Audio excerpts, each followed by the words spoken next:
had always been different from other humans aboard the merchant vessel Wanderer's Hope. While he complained about the monotony of cargo runs between the Outer Rim colonies, found himself fascinated by the alien cultures they encountered. He spent his off-duty hours learning, studying behavioral patterns of different species, and maintaining detailed logs about interactions. The galaxy had been at peace for over 2 centuries under the rule of the Empire. They were an ancient race of crystalline beings whose natural telepathic abilities made them ideal mediators and rulers. Their empire stretched across 12 star systems, encompassing dozens of species who had willingly joined their confederation. Humans were relatively new to this galactic community, having been discovered only 50 years ago when their primitive fusion drives finally carried them beyond their solar system. Most species viewed humans as crude and impulsive creatures. They were tolerated because of their surprising mechanical aptitude and willingness to take on dangerous jobs that other species avoided. Humans worked as miners in asteroid belts, mechanics on space stations, and cargo haulers on the frontier routes. They were seen as useful but unremarkable.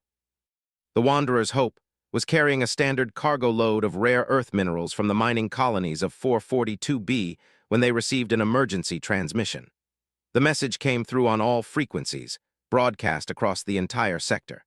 Captain Helena, a weathered woman with 30 years of space travel under her belt, gathered her crew in the ship's small common area to listen to the decoded transmission. The holographic display flickered to life, showing the regal form of Queen, the current ruler of the Empire. Her crystalline form normally glowed with a soft blue light, but now that light flickered weakly. Her usual composed demeanor was replaced by obvious distress. "Citizens of the Empire," her voice resonated with harmonic overtones that marked her species. "I speak to you in our darkest hour. The Siege Consortium has returned from the void between galaxies. They have blockaded our capital system and demand our unconditional surrender. Their technology has advanced beyond our capabilities during their exile. Our fleet cannot break through their defenses." Leaned forward, his dark eyes fixed on the transmission. The Siege Consortium was a name from ancient history, a group of militant species that had been banished from the galaxy over a millennium ago for attempting to enslave all other races. Queen continued, "The Consortium has given us 7 standard days to surrender, or they will begin systematic destruction of all inhabited worlds. They have already demonstrated their power by destroying the mining station at Rigel 7. 3 million souls were lost in an instant." The transmission showed brief footage of the destruction. A massive black vessel, unlike anything in current galactic design, fired a single beam that simply erased the space station from existence. No debris, no explosion, just empty space where life had existed moments before. "I call upon all citizens, all species, all those who value freedom to aid us in this crisis. The Imperial fleet will make its final stand at the May fortune favor us all." The transmission ended, leaving the crew in stunned silence. Captain was the first to speak. "Well, that's it then. We need to change course immediately, get as far from the core systems as possible." Captain said quietly, "What if we could help?" The rest of the crew looked at him as if he had suggested flying directly into a star, shook her head. "We're a cargo hauler. We have no weapons, no shields worth mentioning, and a crew of 8. What could we possibly do against forces that just wiped out the Imperial fleet?" "I don't know yet," admitted. "But I know the royal protocols. I've studied them extensively. There might be something we can do." Studied her young, was only 28, but he had an unusual depth of knowledge about alien cultures. More than once, his insights had helped them navigate difficult trade negotiations. "Explain." Brought up his personal, scrolling through files he had accumulated over years of study. They have an ancient law called the right of sacred intercession. It dates back to before they established their empire. If someone saves the life of a royal, they can invoke this right to make a request that cannot be refused, regardless of how impossible it might seem. That's interesting history, but Queen is trapped on her with an enemy fleet overhead. How exactly do you propose we save her? "The Siege Consortium's blockade," said, bringing up the star charts. "They're using standard siege tactics. They've positioned their fleet to prevent any ships from reaching the planet, but they're focused on military vessels and large ships.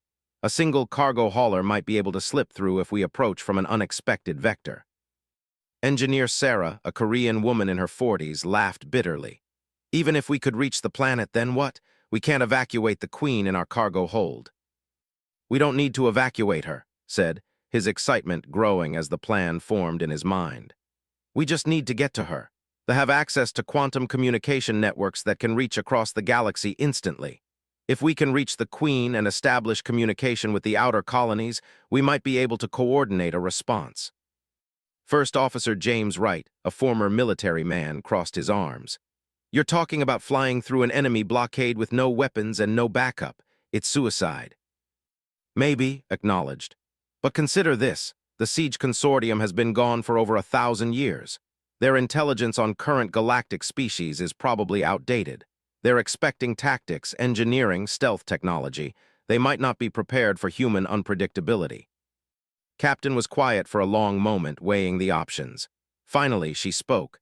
The cargo we're carrying is worth 2 million credits. If we do this, we're abandoning our contracted delivery. The company will blacklist us. Captain said softly, if the Siege Consortium succeeds, there won't be any companies left to blacklist us. The captain looked around at her crew. These people had been together for 5 years through profitable runs and dangerous encounters. They trusted each other with their lives regularly. All right, everyone gets a vote. We can run for the outer rim and try to wait this out, or we can attempt's crazy plan. What's it going to be? One by one, the crew voted. Sarah voted yes, saying her lived in the core systems. James Wright voted yes, his military training making him unwilling to abandon allies. The rest of the crew followed suit. In the end, the vote was unanimous. Nodded grimly. All right, we're committed. This is your plan, so you're in charge of mission planning. Right, I want you to review our ship systems and see if there's anything we can modify for better stealth or speed. Start working on power distribution. If we're going to do this, we need every advantage we can get. As the crew dispersed to their tasks, remained in the common area staring at the star charts. There was 3 days away at maximum burn. The Siege Consortium had been there for 2 days already, which meant they had 5 days left before the deadline. He began plotting approach vectors, studying the limited intelligence they had about consortium ship positions. The enemy fleet was massive, at least 200 vessels of unknown design. The Imperial fleet had numbered nearly 1,000 ships, and they had been overwhelmed quickly. But notice something in the tactical reports. The consortium ships were positioned in a perfect sphere around the planet, maintaining precise distances from each other. It was an efficient formation, but it was also predictable. More importantly, it showed that the consortium was thinking in terms of traditional naval tactics. Human naval doctrine, developed during Earth's Age of Sail and refined through centuries of warfare, emphasized flexibility and unpredictability. While other species had moved beyond such primitive concepts, humans still studied and applied these principles to space combat. Began to smile as he plotted their course. The consortium was expecting rational, civilized opponents. They were about to encounter something very different.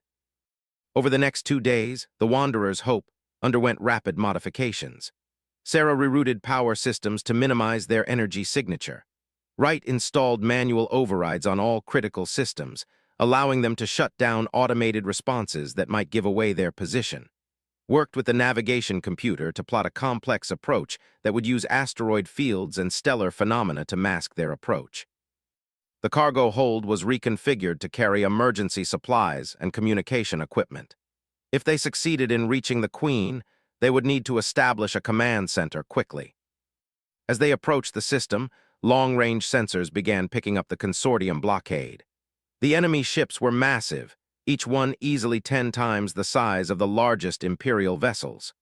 Their dark hulls seemed to absorb light rather than reflect it, making them difficult to track visually.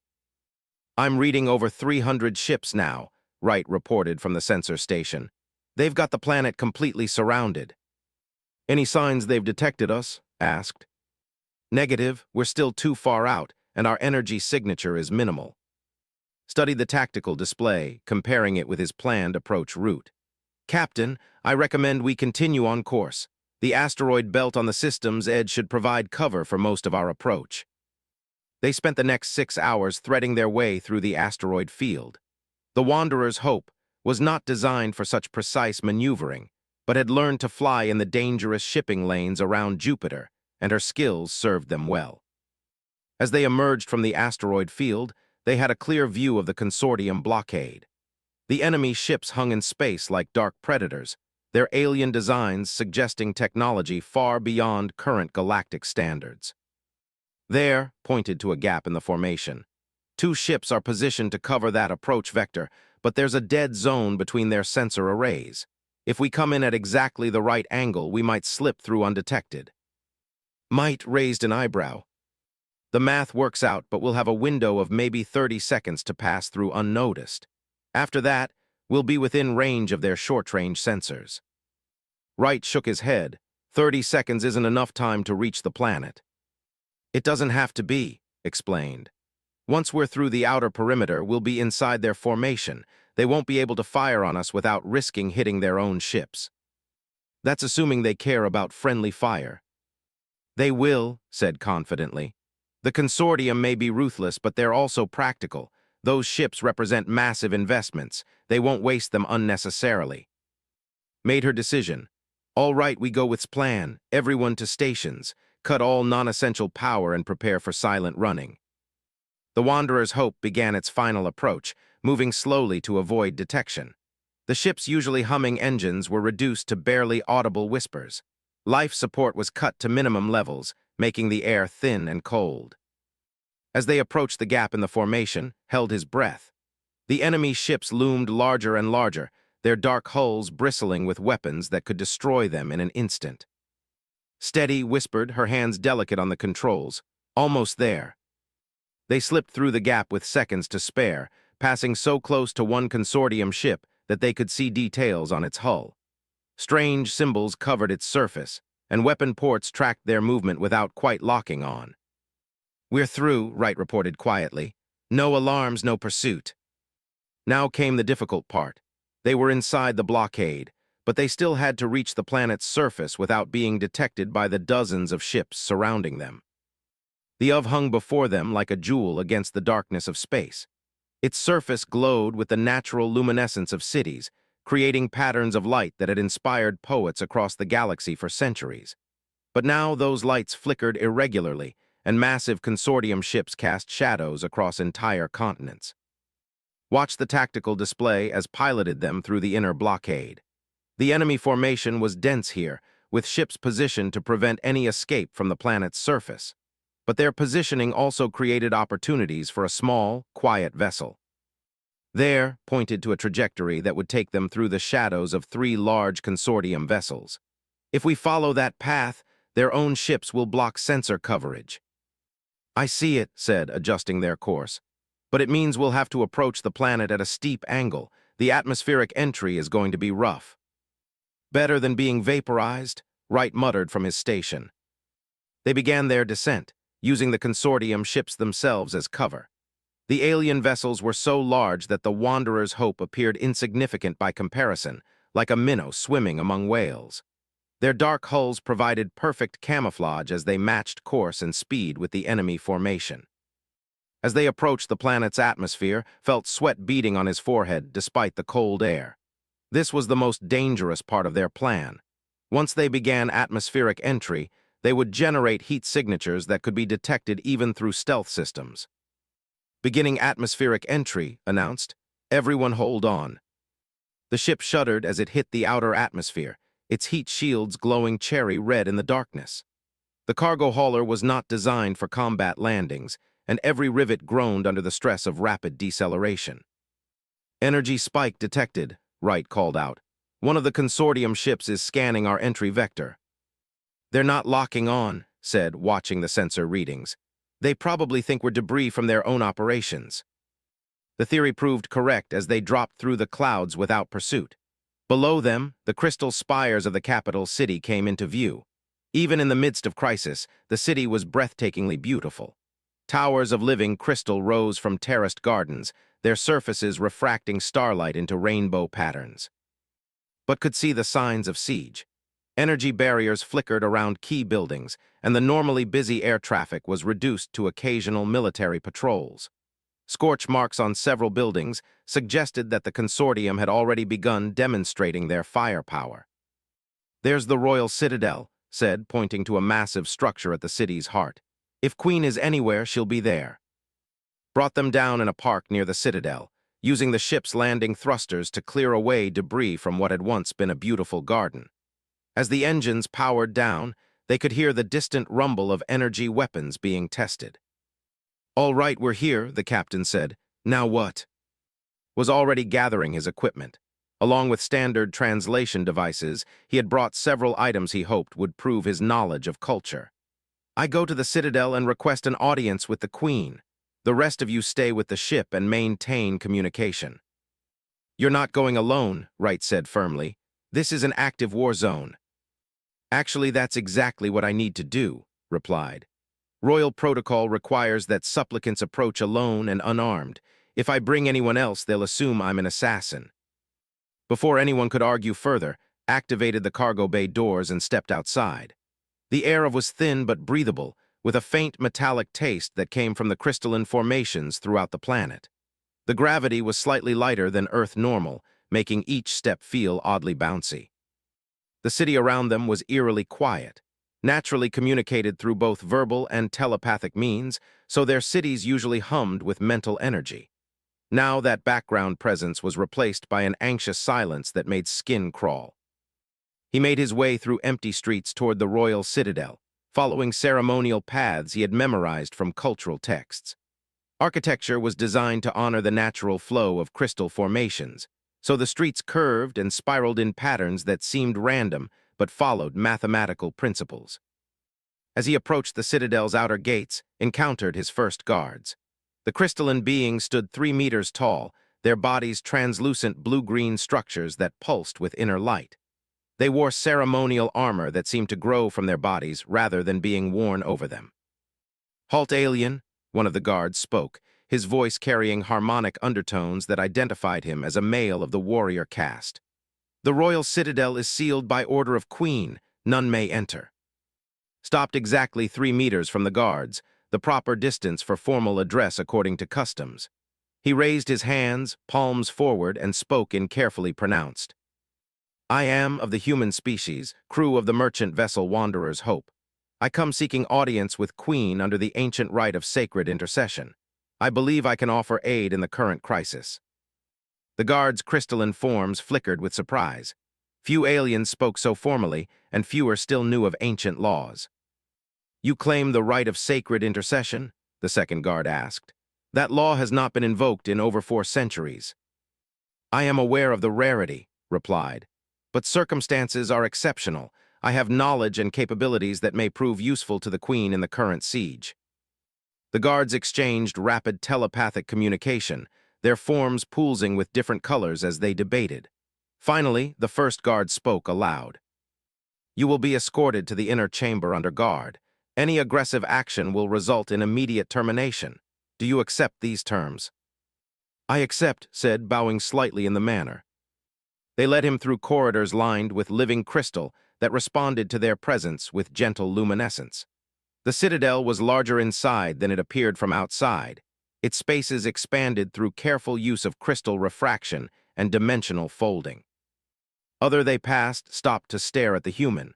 Most had never seen one of his species up close, and could feel their telepathic curiosity pressing against his mind like gentle fingers. The inner chamber was a vast spherical room at the citadel's heart, its walls made of perfectly clear crystal that showed the city spreading out in all directions. At the chamber's center sat Queen on a throne that seemed to be carved from a single massive gemstone. The Queen was ancient by standards, her crystalline form bearing the deep blue coloration that came with centuries of accumulated wisdom. But now, her usual serene glow was dimmed with worry and exhaustion. "Approach, human," she said, her voice carrying across the chamber without echo. "My guards tell me you claim knowledge of ancient laws." Walked forward until he stood at the base of the throne, then performed the full ceremonial bow he had practiced hundreds of times from historical recordings. "Your Majesty, I invoke the right of sacred intercession. I offer my life and service in your defense, hoping that my sacrifice might preserve the freedom of the Empire." Queen's form brightened slightly with surprise. "You speak our tongue well, small one, but the right of sacred intercession can only be invoked by one who has already saved the life of a royal. How do you claim this right?" had expected this question. He reached into his pack and a small crystal recorder, activating it with careful precision. A holographic image appeared above the device, showing a space station had visited 2 years ago. Your Majesty, do you recognize this location? The Queen leaned forward, studying the image. That is Research Station Gamma 7 on the edge of the Helix Nebula. My niece, Princess Lyra, works there. 2 years ago, our ship was contracted to deliver supplies to that station, continued. When we arrived, we found it had been damaged by a meteor strike. The station's life support was failing, and the escape pods had been damaged. We evacuated all personnel, including Princess Lyra. The Queen's form pulsed with recognition. Yes, Lyra told me of this rescue. She spoke highly of the human crew that saved her life, but she did not mention that any of them understood our laws well enough to invoke ancient rights. I have spent years studying culture, Your Majesty. I believe understanding leads to better cooperation between species. Queen rose from her throne, her towering form casting rainbow patterns on the crystal walls. Very well of the humans, your claim is valid. By the ancient laws, you may make one request of me that I cannot refuse regardless of cost or difficulty. What do you ask? This was the moment had been planning for during the entire journey. He took a deep breath and spoke with careful precision. Your Majesty, I request access to the Imperial Quantum Communication Array. I wish to coordinate a galaxy-wide response to the Siege Consortium threat. The Queen's advisors, who had been quietly observing from the chamber's edges, immediately began telepathic protests, could feel their disapproval even without understanding their mental language. You ask for access to our most secure technology, the Queen said slowly. The quantum array allows instantaneous communication across galactic distances. In the wrong hands, it could compromise the security of every world in the Empire. Yes, Your Majesty, but in the right hands, it could save all of those worlds. Explain your plan, human. Activated his personal, displaying the tactical analysis he had prepared during their journey. The Siege Consortium has technological superiority, but they have a critical weakness: arrogance. They believe they understand the galaxy they left behind. They're prepared to fight engineers, stealth ships, and all the other species they knew 1,000 years ago. He gestured to the tactical display showing enemy ship positions. Look at their formation. It's perfect from a classical naval perspective, but it's also rigid. They're not adapting to new threats because they don't believe there are any new threats worth considering. And you believe humans represent such a threat. Not just humans, Your Majesty. All the species that have evolved or been discovered since the Consortium's exile. The galaxy has dozens of new civilizations with technologies and tactics the Consortium has never encountered, if we can coordinate their efforts. Queen was quiet for a long moment, her form pulsing with deep thought. Finally, she spoke. Your plan has merit, but it also has obvious flaws. Even if we could coordinate such a response, the outer colonies lack the military strength to challenge the Consortium fleet. We don't need to challenge them directly, explained. We need to make them react to threats they don't understand, force them to break formation, divide their attention, make them fight the kind of chaotic battle they're not prepared for. The Queen studied the tactical displays more carefully. You're proposing guerrilla warfare on a galactic scale. Exactly. The Consortium expects honorable battle against organized fleets. Instead, we give them 100 small fights against opponents using unfamiliar technologies and unpredictable tactics. And you believe this strategy will succeed? Met her gaze directly. Your Majesty, I believe it's our only chance. The Consortium has overwhelming force, but they're thinking like the Empire they once were. They've forgotten that sometimes the smallest creatures can bring down the largest predators. Queen was silent for another long moment. When she spoke, her voice carried new determination. Very well, by the right of sacred intercession, I grant your request. You will have full access to the Imperial Quantum Communication Array. May your plan prove worthy of the trust I place in it. The Imperial Quantum Communication Array was housed in the deepest levels of the Royal Citadel, behind security barriers that had never been breached in the 1,000-year history of the Empire.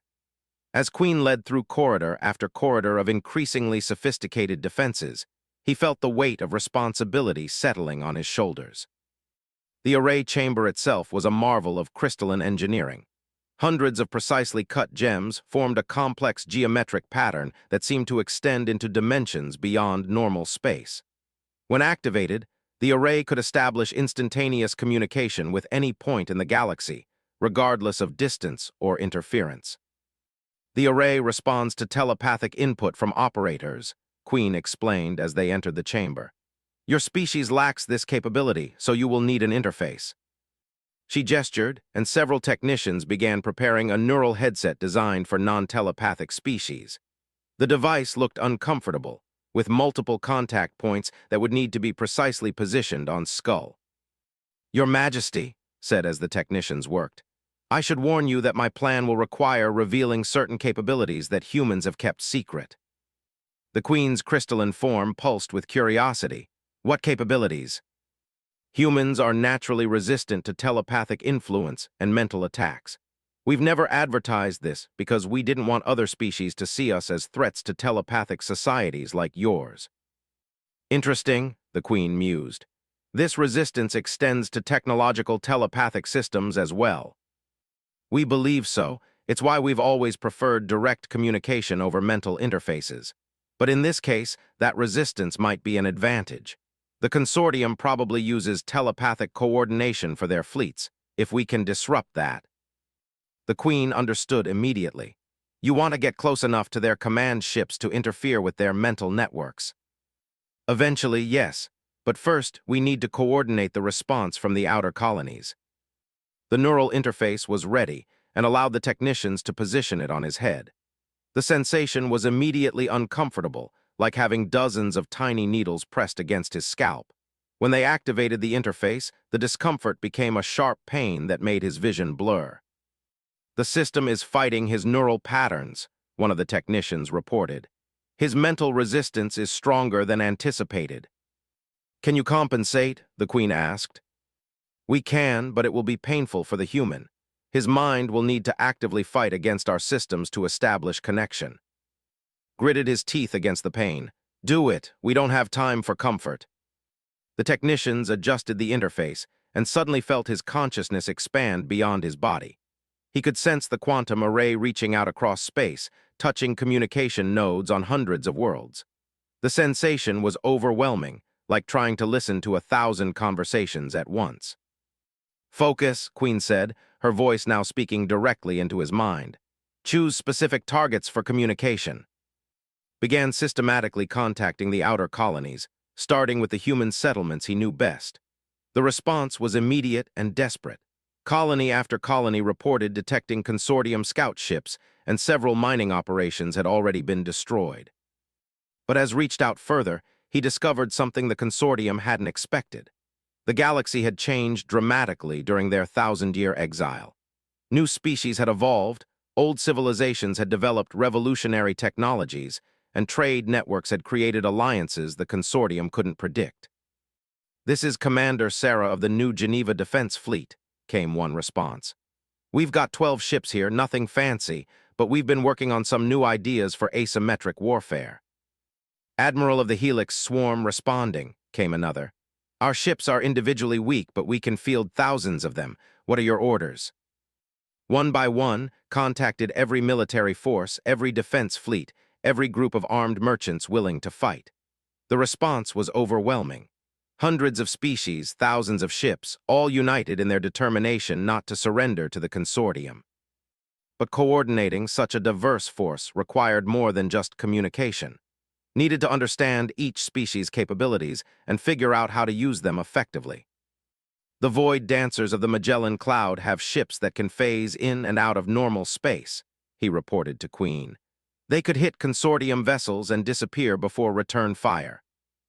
The Titan builders from the Edge systems have mining equipment that could be weaponized, he continued, processing information as fast as the array could feed it to him. Their ships are slow, but they're heavily armored and carry massive industrial tools. For 6 hours, worked with the array, building a complete picture of galactic defensive capabilities. What he discovered changed everything. The consortium was expecting to fight the galaxy they had left behind, but that galaxy no longer existed. Your Majesty, said finally, his voice hoarse from strain, I think we can do this, but we need to act fast. The consortium deadline is in 18 hours. Explain your strategy. Activated his, displaying a galaxy-wide tactical map. The consortium fleet is concentrated here with smaller forces at other key worlds. They're maintaining communication through what appears to be a telepathic command network centered on their flagship. He zoomed in on the enemy formation.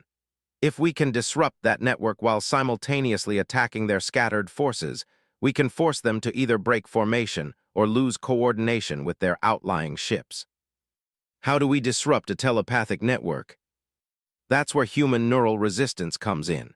If I can get aboard their flagship and interface with their command systems, I might be able to introduce enough mental static to break their coordination. Queen's form pulsed with alarm. You're talking about a suicide mission. Even if you could reach their flagship, you would never survive the attempt. Maybe not, admitted. But while I'm disrupting their communications, the combined fleets we've organized can hit their scattered forces.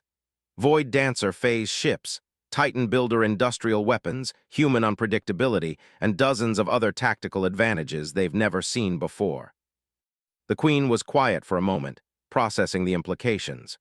You're asking me to bet the survival of the galaxy on the combat abilities of species the consortium considers insignificant. Yes, Your Majesty, because that's exactly what they won't expect. Over the next hour, coordinated the complex attack plan through the quantum array. Each species received specific instructions based on their unique capabilities. The Void Dancers would phase strike the consortium's rear guard. The Titan Builders would use their mining equipment to attack engine systems.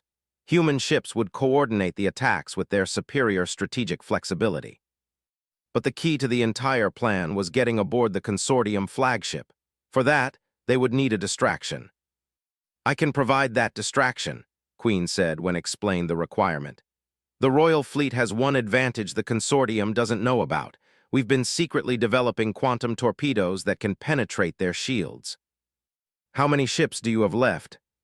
57 vessels, including the Royal Dreadnought, enough to mount a credible attack that will draw their attention. Felt a chill of realization. Your Majesty, if the Royal Fleet attacks directly, the consortium will target you personally. They'll want to eliminate the symbolic leader of the resistance. Yes, the Queen said simply. I will draw their fire while you board their flagship. It is a fair exchange. Before could protest, she continued. This is not a matter for debate. The right of sacred intercession binds me to fulfill your request, but it does not require me to remain safely hidden while others fight for the Empire. The next few hours passed in a blur of preparation. Return to the Wanderer's Hope to brief his crew and prepare for the most dangerous part of their mission. The cargo hauler would need to approach the consortium flagship during the height of battle, a task that seemed impossible even by human standards. You realize this plan is completely insane, Captain said as she reviewed the approach vectors. Insane plans have a better chance of working against enemies who think rationally, replied, checking his equipment one final time. Wright shook his head. Even if we get you aboard that ship, how are you going to interface with alien technology you've never seen before? Held up a modified neural interface, redesigned by Sarah using both quantum technology and human engineering. This should let me connect to any telepathic system. The human resistance to mental influence means I can probably stay conscious long enough to cause some damage. Probably isn't very reassuring, said. It's the best we can do with the time we have. As the deadline approached, the galaxy-wide coalition had assembled began moving into position. Reports came in through the quantum array as ships from hundreds of worlds started their attacks on consortium outposts. New Geneva Defense Fleet engaging consortium scouts at Rigel 4. They weren't expecting our new missile technology. Void Dancers phase striking supply convoys in the outer rim. Enemy doesn't know where we're coming from. Titan Builder mining ships attacking consortium bases.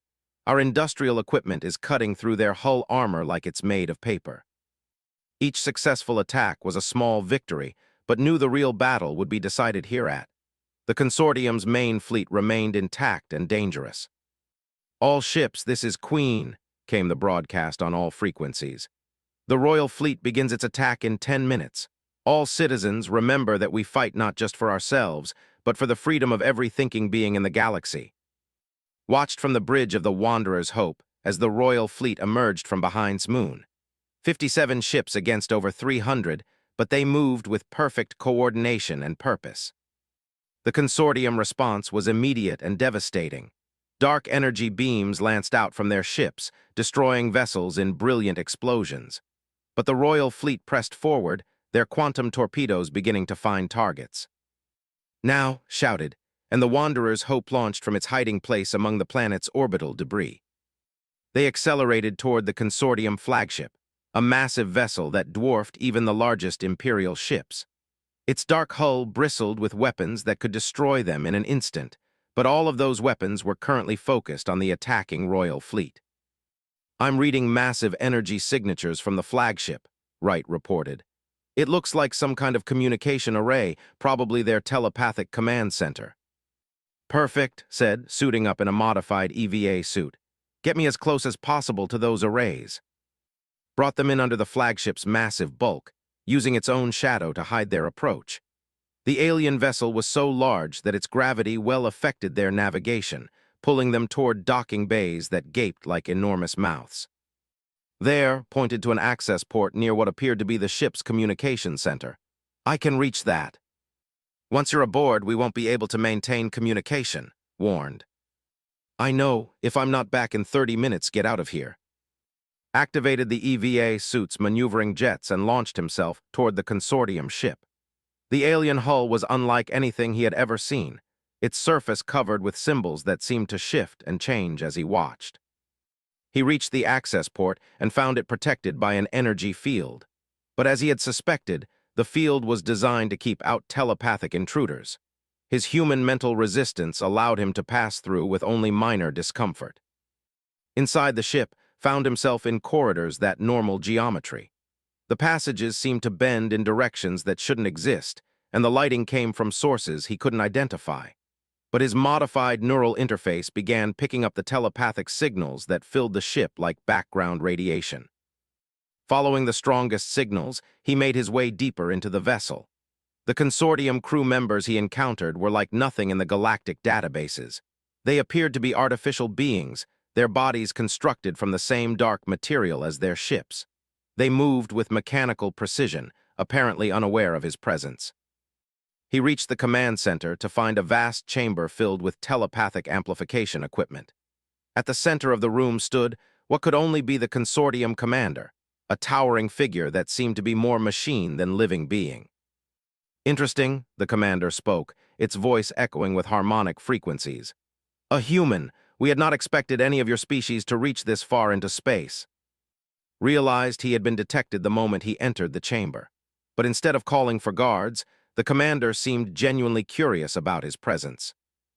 "You are here to disrupt our command network," the commander continued. "A clever strategy, but futile. Our systems have evolved beyond the primitive telepathic networks your allies understand." "Maybe," said, activating his neural interface, "but you've never dealt with human stubbornness before." He jammed the interface directly into the nearest telepathic amplifier and immediately felt his consciousness slam into the consortium's command network. The alien system tried to overwhelm his mind with data streams designed for mechanical brains, but his human neural patterns refused to be subsumed. Instead of being controlled by the network, began introducing chaos into it. His random thoughts, his emotional responses, his very human unpredictability began propagating through the system like a virus. "Impossible," the commander said, its mechanical certainty beginning to crack. "Biological minds cannot resist our control protocols." "You're right," gasped, fighting to maintain his connection despite the pain. "But human minds aren't entirely biological. We're part emotion, part logic, part pure stubborn refusal to give up. You can't control what you can't understand." Throughout the consortium fleet, the effects of interference began to manifest. Ships lost coordination, weapons fired at random targets, and the perfect formation that had held the planet under siege began to break apart. The coalition forces had assembled seized the opportunity.